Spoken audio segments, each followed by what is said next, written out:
Allez-y. Merci, Madame la Présidente. Dans un premier temps, je tiens à rappeler à ma collègue députée de Soulanges que nous ne sommes pas des opposants.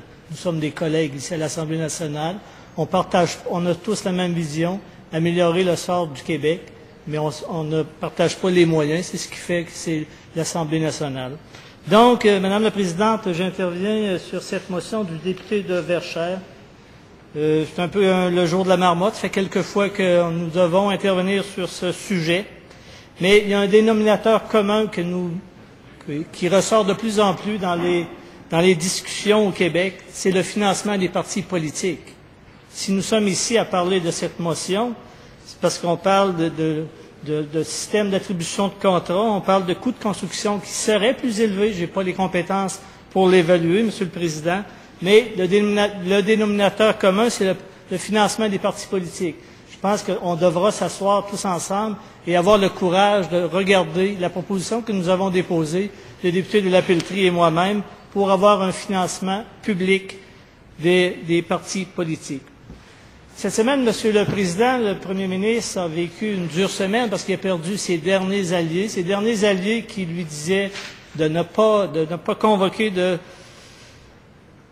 commission d'enquête, c'est-à-dire l'UMQ hier, l'Union des municipalités, et aujourd'hui la FTQ. Même André Pratt, dans la presse, nous indique dans un titre que je peux pas reprendre parce que ce serait un mot anti-parlementaire, mais il dit la gravité de la situation justifie une enquête sans précédent sur un mot que je peux pas dire au Québec.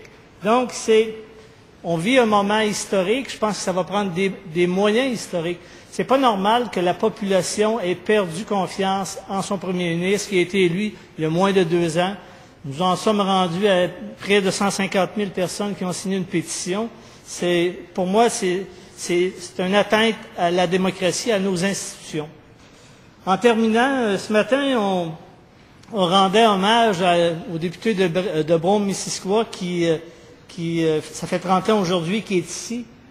Je tiens seulement à citer ce que le député de Missisquoi a dit. Je tiens à ce que les collègues du Parti libéral entendent bien ce qu'il a dit pour voir. On dit tout simplement, pour survivre 30 ans comme député, il faut rester branché sur l'électorat, prendre le message de ceux et celles qui nous ont élus et l'amener à Québec. Ce qui garantit une courte vie politique, c'est de prendre le message de Québec et de tenter de le rentrer dans la gorge de ses électeurs. C'est une façon assez efficace de ne pas durer. Monsieur le Président, les citoyens du Québec, de toutes les régions, demandent une commission d'enquête. On parle d'un niveau d'environ 80%. C'est ce que les citoyens veulent et c'est ce que le Premier ministre doit commander. Merci beaucoup, Monsieur le Président. Voilà.